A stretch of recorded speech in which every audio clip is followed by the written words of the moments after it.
gagi. Ay, iso! Umapil pa yan. Saan ka, no?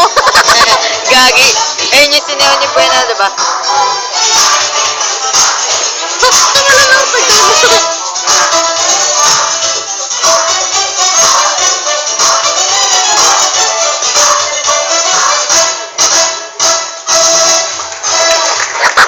Hi there guys, good morning to everyone and welcome to Marine Life Habitat. By the way, my name is Hera and you meet my friend. She's one of the youngest female South American sea lions here and she is the smartest. And her name is Yenny. Say hi Yenny.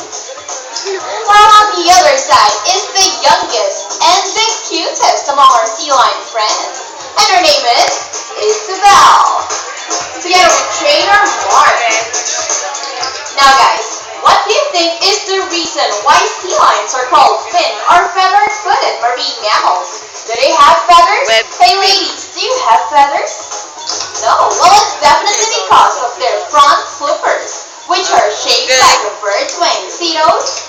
The term pipeds may also be translated as wing-footed, since the flippers do look somewhat like wings. In fact, sea lions appear to be flying underwater as they swim from place to place, right ladies? Yes, that's right. And they're also mistaken as seals because they look very much alike. But one obvious difference between a seal and a sea lion is the fact that sea lions have bigger front flippers. And they can also turn their back flippers, something seals cannot do. As a result, they can walk upright while on land. And there it is, and that's a fine demonstration. How about a round of applause for Yenny and Isabel? And you know what guys? Sea lions have this long and flexible neck. How flexible it is? Check this out.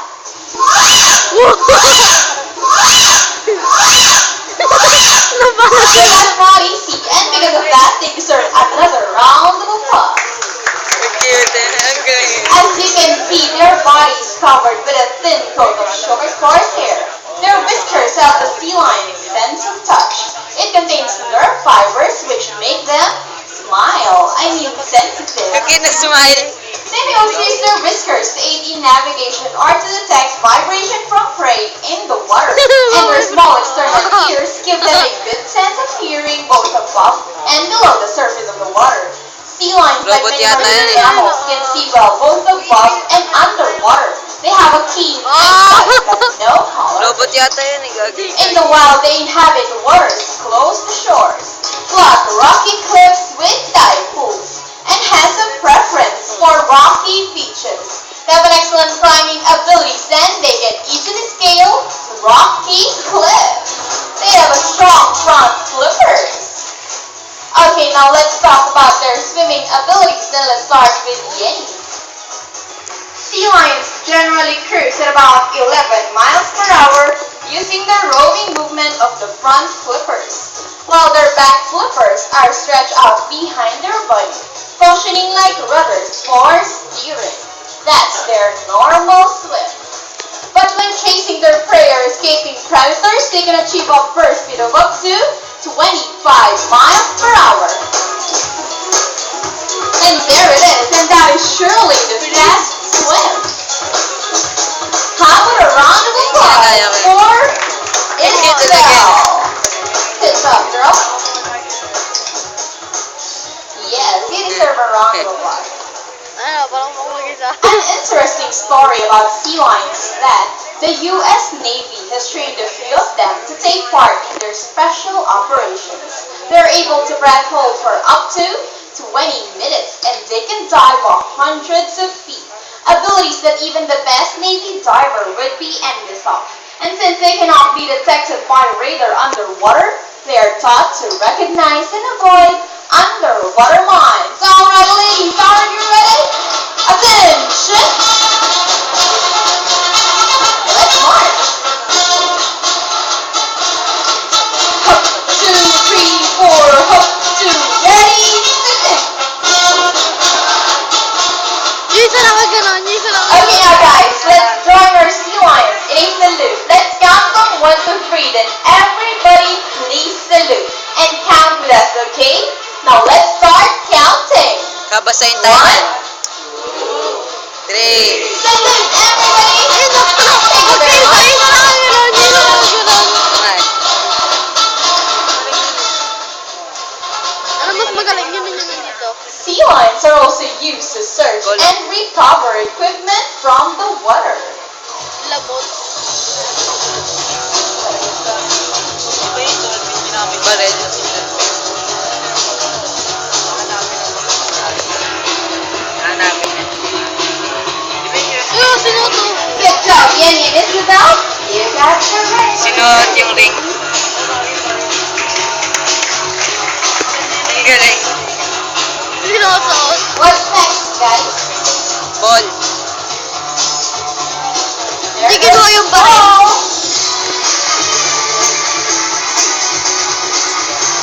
Great balancing, Yanni and Isabel. Easter girl. Ang galing ah. Come on. You can do it. Pinali ko. Okay. Amazing.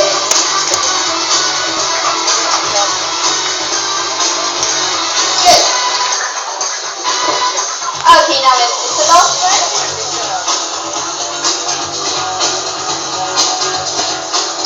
Balik-balik. Okay. Come on, Isabel. You can do it. Easy. Come on. Amazing. A round of applause for our sea lion friends. Okay, so we're done, right? We have it all. We have the ring and the Ay, yung ball. baril, oh. So let's move on. You know what, guys? Here. Hey, fair one. Isabel's tapping you. What's the problem, guys? See, she keeps on tapping you. Maybe she Ay, yung wants to baril, say oh. something. Tinatap siya, ginagawa. Tinatap siya. Ayun yung baril, oh. Ayun, oh, may baril kasi doon, oh. There's one more missing Ayun, oh, may object. baril, oh. Yung Okay, baril. to be sure, let's ask Yenny. Hey Yenny, is there one more? There's no more. Okay, to be fair, let's ask the audience. Hey guys, is there one more? Yes. You made Yenny so sad. Yenny, don't be sad, girl. Hey Isabel, be nice. Okay, if there's one more, please tell me. Nakadila. What's the missing object? Nadila yung isa. Gun! Gun. Gun! Run, are you right, Isabel? Yes. So I think we have a mission to search for that missing toy. Oo siya.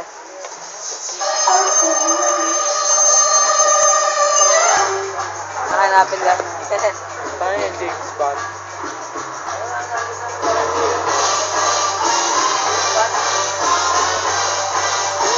Parang nire-remind ako. Okay, oo. Impossible. Hindi pa rin na agent eh. Lumabog yun. Tinitingnan nila eh.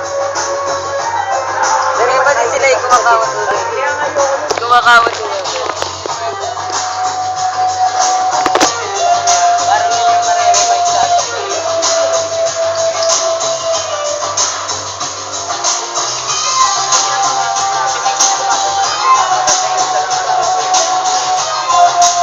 Gumaganon din yung paa. Diya ginaganon yung paa niya. Okay.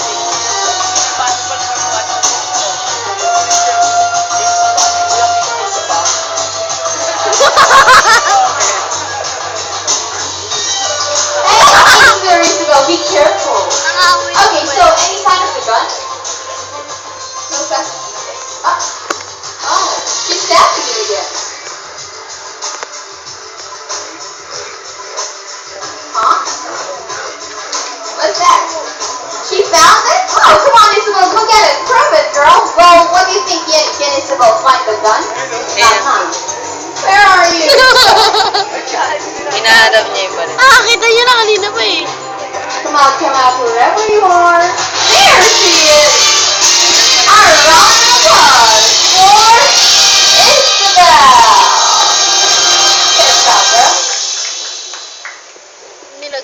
Okay, so we've come to the part of the show wherein you're going to witness a dance number from our sea lion friends. Hit it, Tina!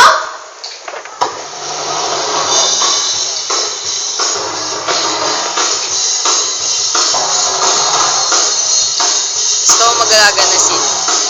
Yan kita. si Lion yan. Sila yun, sorry. Sila yun.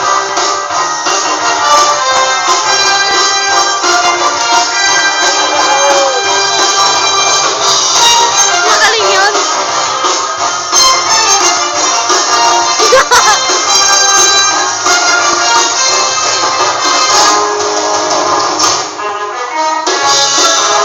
Umiikot siya.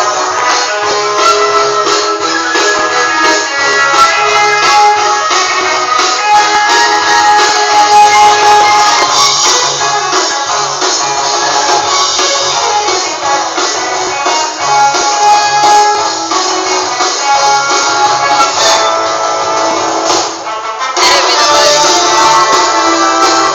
Ay, grabe. Ang ginagawa niya. Ayun kasi tingnan. Mas magaling yun eh. 4-0 Nelly. Ayun. Mas magaling yun, mas magaling yun eh. Mas bata pa kasi daw yun, sabi. Bata rin yun. Youngest na. A round of applause for our feline friend. Mas magaling. Good job, guys. We hope you all enjoyed spending your morning here at Marine Life Habitat with your newfound friends, the South American sea lions. We also hope that even after you leave, you will take this experience with you wherever you go. And remember that what you do here on land greatly affects our friends in the sea. Namatay. Sea lions cannot survive in a trash-filled environment, so let's keep our surroundings clean. Aside from pollution, there are many other threats to their survival all over the world, such as climate change and illegal hunting. You can learn more about this inside our oceanaries.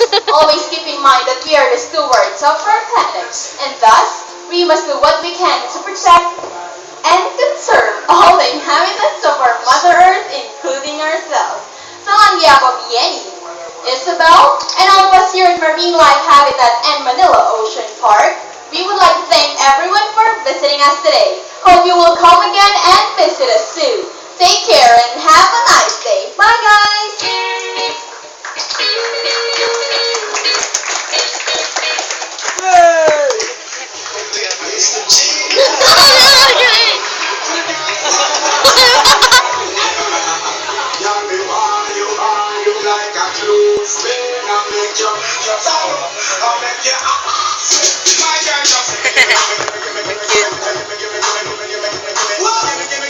Nagigimik-gimik kanina yung sis. Gusto mag-alaga niya.